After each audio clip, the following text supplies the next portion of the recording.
Welcome to Homemade.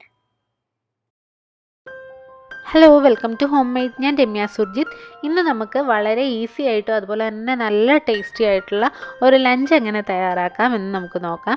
അതിന് മുന്നേ നിങ്ങൾ ആദ്യമായിട്ടാണ് എൻ്റെ ചാനൽ കാണുന്നതെങ്കിൽ സബ്സ്ക്രൈബ് ചെയ്യാൻ മറക്കരുത്. സബ്സ്ക്രൈബ് ചെയ്യുമ്പോൾ തൊട്ടടുത്തുള്ള ബെൽ ബട്ടൺ കൂടെ ക്ലിക്ക് ചെയ്യുക. അപ്പോൾ വരുന്ന ഓൾ എന്നുള്ള ഓപ്ഷൻ കൂടെ ക്ലിക്ക് ചെയ്താൽ മാത്രമേ ഞാനിടുന്ന വീഡിയോസിൻ്റെ നോട്ടിഫിക്കേഷനൊക്കെ നിങ്ങൾക്ക് കൃത്യമായിട്ട് കിട്ടുകയുള്ളൂ. നമുക്ക് ഈസി ആയിട്ടുള്ള ഒരു ലഞ്ച് എങ്ങനെ റെഡിയാക്കാമെന്ന് നോക്കാം. ആദ്യം തന്നെ ഞാൻ ചോറ് വേവിക്കാൻ വെക്കുകയാണ്. ചോറ് ഞാൻ റൈസ് കുക്കറിലാണ് വെക്കാറുള്ളത്. അത് കൂടുതൽ നിങ്ങൾക്ക് കാണിച്ചു തരേണ്ട കാര്യമില്ലാന്ന് തോന്നുന്നു. ഞാൻ ഏകദേശം 2 കപ്പോളം അരി നന്നായിട്ട് കഴുകി വെള്ളം നന്നായി ചൂടായി വന്നപ്പോൾ അതിനകത്തേക്ക് ഇട്ട് നന്നായിട്ട് തിളച്ച് വന്നപ്പോഴേക്കും ഓഫ് ചെയ്ത് മൂടി റൈസ് കുക്കറിലേക്ക് വെക്കുകയാണ്. അതൊരു 1.5 മണിക്കൂറിനകം വെന്ത് കിട്ടും. അത് കഴിയുമ്പോൾ എടുത്ത് വാർത്തെടുക്കുകയാണ് പതിവ്. ഇനി നമുക്ക് കോവയ്ക്ക മെഴുക്കുവരട്ടി ഉണ്ടാക്കാം. ഞാൻ ഇതിന് വേണ്ടിയിട്ട് ഏകദേശം 1/2 കിലോ കോവയ്ക്ക വട്ടത്തിൽ അരിഞ്ഞെടുത്തിട്ടുണ്ട്. ഇത് ഞാൻ മുളക് പൊടിയൊന്നും ചേർക്കാതെ പച്ചമുളക് ചേർത്താണ് വെക്കുന്നത്.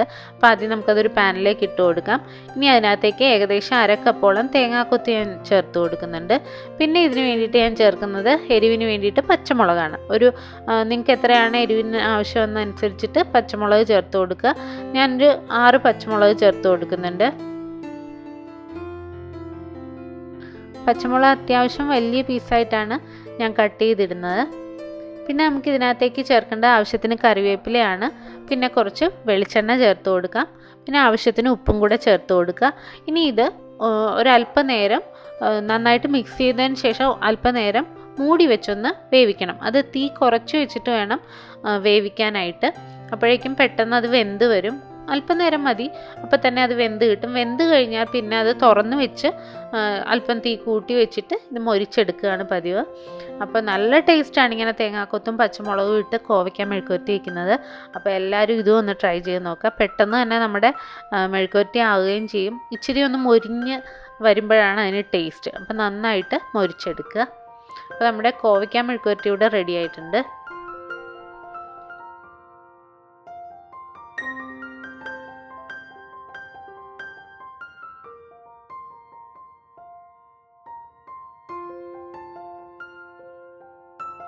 ഇനി നമുക്കൊരു ചമ്മന്തി ഉണ്ടാക്കാം. അതിന് വേണ്ടിയിട്ട് 1.5 കപ്പ് തേങ്ങാ ചിരകി എടുത്ത് വെച്ചിട്ടുണ്ട്. പിന്നെ ഒരല്പം വാളംപുളി എടുത്തിട്ടുണ്ട്. പിന്നെ ഒരു ചെറിയ കഷ്ണം ഇഞ്ചി എടുത്തിട്ടുണ്ട്. 5-6 ചുവന്നുള്ളി എടുക്കുക. ആവശ്യത്തിന് കറിവേപ്പില എടുക്കുക. ഒരു 1.5 ടീസ്പൂണോളം മുളക് പൊടി എടുത്തിട്ടുണ്ട്. ആവശ്യത്തിന് ഉപ്പും എടുത്തിട്ടുണ്ട്. എല്ലാം കൂടി ചേർത്ത് നമുക്ക് മിക്സിയിൽ നന്നായിട്ട് അരച്ചെടുക്കാം. ഇപ്പോൾ നമ്മുടെ ചമ്മന്തി ഇവിടെ റെഡി ആയിട്ടുണ്ട്. നല്ല ടേസ്റ്റി ആയിട്ടുള്ള ചമ്മന്തിയാണ്. അപ്പോൾ അത് നമുക്ക് ചോറിൻ്റെ കൂടെ വയ്ക്കാം. ഇനി നമുക്ക് ബീറ്റ്റൂട്ട് പച്ചടി ഉണ്ടാക്കാം. ഇതിന് വേണ്ടിയിട്ട് ഒരു പാൻ ചൂടായി വരുമ്പോൾ അതിനകത്തേക്ക് 2-3 ടേബിൾ സ്പൂൺ വെളിച്ചെണ്ണ ഒഴിച്ചു കൊടുക്കുക.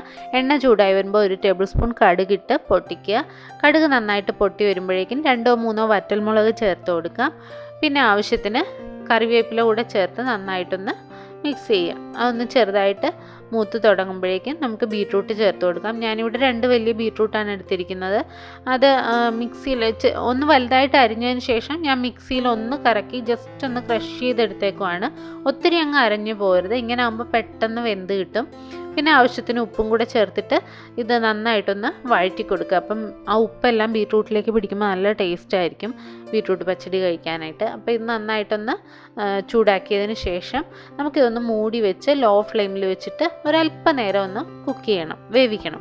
അപ്പോൾ കുറച്ച് നേരം വെച്ചാൽ മതി. നമ്മൾ നന്നായി ഒരുവിധം ചതച്ചെടുത്തിരിക്കുന്നതുകൊണ്ട് പെട്ടെന്ന് വെന്ത് കിട്ടും. ആ സമയം കൊണ്ട് തേങ്ങയും കുറച്ച് കടുകും കറിവേപ്പിലയും കൂടെ നമുക്ക് അരച്ചെടുക്കാം. ഒരല്പം വെള്ളം ചേർത്ത് അരച്ചെടുക്കാം. അത് അരച്ച് കഴിയുമ്പോഴേക്കും ബീറ്റ്റൂട്ട് ഇവിടെ നന്നായിട്ട് വെന്തിട്ടുണ്ടാവും. ഇനി നമുക്ക് ഇതിനകത്തേക്ക് തേങ്ങ അരച്ചത് ചേർത്ത് കൊടുക്കാം. ഈ അരപ്പ് ചേർത്ത് കഴിഞ്ഞാൽ ഒരു മിനിറ്റോ 1-2 മിനിറ്റോ ഒന്ന് വഴറ്റി കൊടുക്കുന്നത് നല്ലതായിരിക്കും. ഞാൻ ആ അരപ്പ് കഴുകി അല്പം വെള്ളം കൂടെ ഇതിനകത്ത് ചേർത്ത് കൊടുത്തിട്ടുണ്ട്. ഇനി ഇതൊന്ന് ചൂടായി വരുമ്പോൾ നല്ല ടേസ്റ്റ് കിട്ടും. ആ ബീറ്റ്റൂട്ടും അതുപോലെ തന്നെ അരപ്പും എല്ലാം കൂടെ നന്നായി മിക്സായി കിട്ടും. അപ്പോൾ ചെറുതായിട്ടൊന്ന് വഴറ്റി കൊടുക്കുക. അതിന് ശേഷം ഇതിനകത്തേക്ക് നമുക്ക് തൈര് ചേർത്ത് കൊടുക്കാം. തൈര് ഞാൻ അങ്ങനെ മിക്സിയിലൊന്നും അടിച്ചിട്ടില്ല. ജസ്റ്റ് ഒന്ന് ഒരു ഫോർക്ക് വെച്ച് ഒന്ന് ഉടച്ചെടുത്ത കട്ട തൈരാണ്. അധികം പുളിയില്ലാത്ത തൈര് നോക്കി ഇതിനകത്തേക്ക് ചേർത്ത് കൊടുക്കാം നമുക്ക്. അപ്പോൾ തൈര് അധികം പുളിയില്ലാത്തത് തന്നെ ചേർക്കുന്നതാണ് ടേസ്റ്റ്. ഒന്ന് മിക്സ് ചെയ്തതിന് ശേഷം നമുക്ക് ചേർത്ത് കൊടുക്കാം.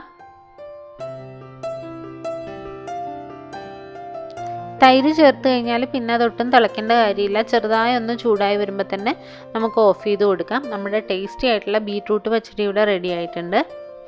നമുക്ക് സ്റ്റൗ ഓഫ് ചെയ്യാം.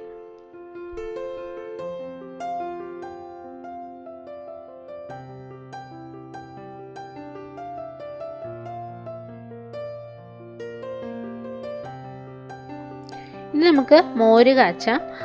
മോര് കറി ഉണ്ടാക്കാം. ഞാനിവിടെ തേങ്ങയൊന്നും ചേർക്കാതെ വളരെ പെട്ടെന്ന് 1 മിനിറ്റ് കൊണ്ട് തയ്യാറാക്കി എടുക്കാൻ പറ്റുന്ന മോര് കറിയാണ് കാണിച്ചു തരാൻ പോകുന്നത്. അതിന് വേണ്ടിയിട്ട് 2 ടേബിൾ സ്പൂൺ വെളിച്ചെണ്ണ ചൂടാക്കാൻ വെച്ചിട്ടുണ്ട്. എണ്ണ ചൂടായി വരുമ്പോൾ 1 ടീസ്പൂൺ കടുക് ചേർത്ത് കൊടുക്കുക. പിന്നെ അതിനകത്തേക്ക് 1/2 ടീസ്പൂൺ ഉലുവ ചേർത്ത് കൊടുക്കാം. ഇനി നമുക്ക് ഇതിനകത്തേക്ക് ഒരു 1/4 ടീസ്പൂണോളം നല്ല ജീരകം ചേർത്ത് കൊടുക്കുന്നുണ്ട്. സാധാരണ ചെറിയ ജീരകം അതൊരു 1/4 ടീസ്പൂൺ മതി. ഒരു ചെറിയ ഫ്ലേവറിന് വേണ്ടിയിട്ടാണ്, നല്ല ടേസ്റ്റാണ്. അപ്പോൾ അതും കൂടെ ചേർത്ത് കൊടുക്കുക. ഇനി നമുക്ക് ഇതിനകത്തേക്ക് 2 വറ്റൽമുളക് ചേർത്ത് കൊടുക്കാം. ഇനി ആവശ്യത്തിന് കറിവേപ്പില ചേർത്ത് കൊടുക്കുക.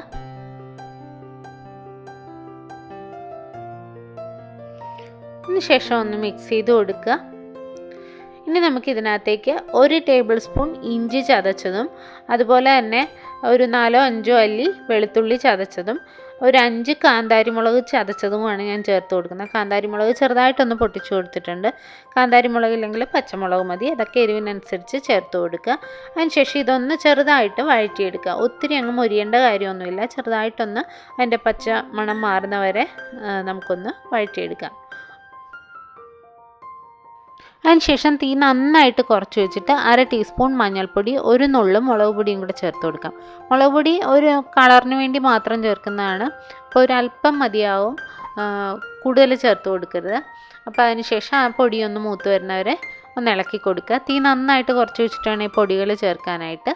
അപ്പോൾ ആ പൊടിയുടെ പച്ചമണമൊക്കെ ഒന്ന് മാറിക്കഴിയുമ്പോഴേക്കും ആ മഞ്ഞൾപ്പൊടിയൊക്കെ ഒന്ന് ചെറുതായിട്ട് മൊരിഞ്ഞു വരണം. അത് കഴിയുമ്പോഴേക്കും ഇതിനകത്തേക്ക് ഒരല്പം വെള്ളം ചേർത്ത് കൊടുക്കാം. മോരിന് എത്ര ലൂസ് ആവണം എന്നനുസരിച്ചിട്ട് നമുക്ക് വെള്ളം ചേർക്കാവുന്നേ ഉള്ളൂ. ചിലർക്ക് തീരെ ലൂസായിട്ടുള്ള മോര് കറിയാണ് ഇഷ്ടം. അങ്ങനെയുള്ളവർക്ക് കൂടുതൽ വെള്ളം ചേർക്കാം. ഞാനിവിടെ ഒരല്പം മാത്രം, ഒരു 1/4 കപ്പ് വെള്ളം മാത്രമേ ചേർത്ത് കൊടുത്തിട്ടുള്ളൂ.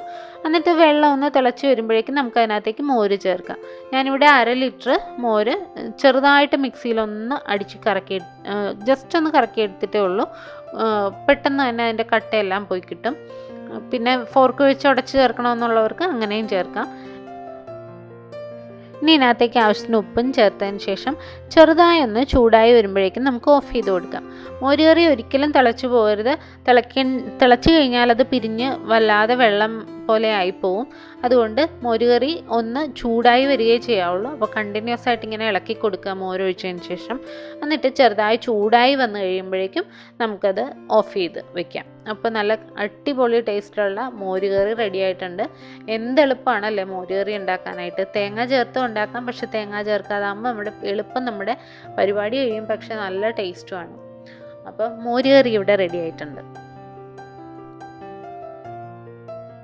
ഇനി നമുക്കൊരു ഓംലെറ്റ് ഉണ്ടാക്കാം. അതിന് വേണ്ടിയിട്ട് ഞാനൊരു മുട്ട ഒരു ബൗളിലേക്ക് പൊട്ടിച്ചൊഴിച്ചിട്ടുണ്ട്. അതിനകത്തേക്ക് ആവശ്യത്തിന് ഉപ്പും ഒരല്പം കുരുമുളക് പൊടിയും കൂടെ ചേർത്തിട്ട് നന്നായിട്ടൊന്ന് മിക്സ് ചെയ്ത് കൊടുക്കുക. ഫോർക്കോ അങ്ങനെ എന്തെങ്കിലും വിസ്കോ വെച്ചിട്ട് മിക്സ് ചെയ്താൽ നന്നായിട്ട് മിക്സായി കിട്ടും. ഇനി നമുക്ക് അതിനകത്തേക്ക് ഒരു സ്പൂൺ സാധാരണ പച്ചവെള്ളം കൂടെ ചേർത്ത് കൊടുക്കാം. അപ്പോൾ നല്ല സോഫ്റ്റായി കിട്ടും ഓംലെറ്റ്. ഒന്നെങ്കിൽ പച്ചവെള്ളം അല്ലെങ്കിൽ 1 സ്പൂൺ പാല് ചേർത്ത് കൊടുക്കാം. തിളപ്പിച്ച പാലോ തിളപ്പിക്കാത്ത പാലോ എന്താണെങ്കിലും കുഴപ്പമില്ല. അപ്പോൾ അതും കൂടെ ചേർത്തൊന്ന് മിക്സ് ചെയ്തതിന് ശേഷം ആവശ്യത്തിന് കറിവേപ്പില അരിഞ്ഞതും ഒരല്പം സവോള അരിഞ്ഞതും ഒരു പച്ചമുളക് അരിഞ്ഞതും കൂടെ ഞാൻ ചേർത്ത് കൊടുക്കുകയാണ്. ഇനി ഒന്നുകൂടെ നന്നായിട്ട് മിക്സ് ചെയ്തിട്ട് നമുക്കിത് ഒരു ചീനച്ചട്ടിയിൽ വെച്ചിട്ട് ഓംലെറ്റ് ഉണ്ടാക്കിയെടുക്കാം. ഞാനൊരല്പം വെളിച്ചെണ്ണയിൽ ഓംലെറ്റ് ഉണ്ടാക്കുകയാണ്.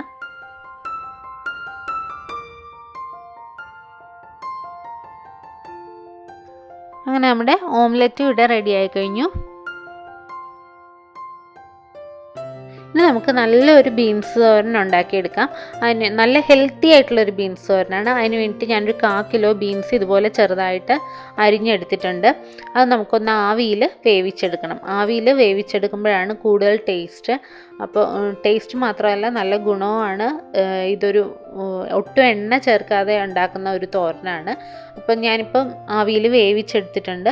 അതൊരു ബൗളിലേക്ക് എടുത്തിട്ട് അതിനകത്തേക്ക് ആവശ്യത്തിന് ഉപ്പ് ചേർത്ത് കൊടുക്കുന്നുണ്ട്. കുറച്ച് കറിവേപ്പില ചെറുതായിട്ട് അരിഞ്ഞതും 2-3 പച്ചമുളക് അരിഞ്ഞതും പിന്നെ ഒരു 1/2 കപ്പ് തേങ്ങയും ഒരു 1/4 കപ്പ് സവോള അരിഞ്ഞതും കൂടെ ചേർത്ത് കൊടുക്കുക. അതൊക്കെ നിങ്ങളുടെ ഇഷ്ടത്തിനനുസരിച്ച് ഇതിൻ്റെയൊക്കെ അളവ് കൂട്ടുകയും കുറയ്ക്കുകയൊക്കെ ചെയ്യാം. ഇതെല്ലാം കൂടെ ചേർത്തിട്ട് നന്നായിട്ട് കൈവച്ചൊന്ന് മിക്സ് ചെയ്യുക. നല്ല സൂപ്പറായിട്ടുള്ള ബീൻസ് തോരനാണിത്. ഇത് എന്തായാലും എല്ലാവരും ഉണ്ടാക്കി നോക്കണം. അപ്പം നമ്മുടെ ചോറിൻ്റെ കറികളെല്ലാം ഇവിടെ റെഡി ആയിട്ടുണ്ട്. അപ്പം നല്ല ടേസ്റ്റി ആയിട്ടുള്ള ബീൻസ് തോരനും റെഡി ആയിട്ടുണ്ട്. അപ്പോൾ നമ്മുടെ ഈസി ആയിട്ടുള്ള അതുപോലെ തന്നെ നല്ല സൂപ്പർ ടേസ്റ്റി ആയിട്ടുള്ള ലഞ്ച് റെഡിയായി കഴിഞ്ഞു. അപ്പോൾ എല്ലാവരും ഇതുപോലൊരു കോമ്പിനേഷൻ ട്രൈ ചെയ്ത് നോക്കുക. സൂപ്പറാണ്. എല്ലാവർക്കും ഇഷ്ടപ്പെടുമെന്ന് പ്രതീക്ഷിക്കുന്നു. ഇഷ്ടപ്പെട്ടാൽ ലൈക്ക് ചെയ്യാനും സബ്സ്ക്രൈബ് ചെയ്യാനും കമൻറ്റ് ചെയ്യാനും ഷെയർ ചെയ്യാനും ഒന്നും മറക്കരുത്. പുതിയ പുതിയ വീഡിയോസുമായി നമുക്ക് വീണ്ടും കാണാം. Thank you.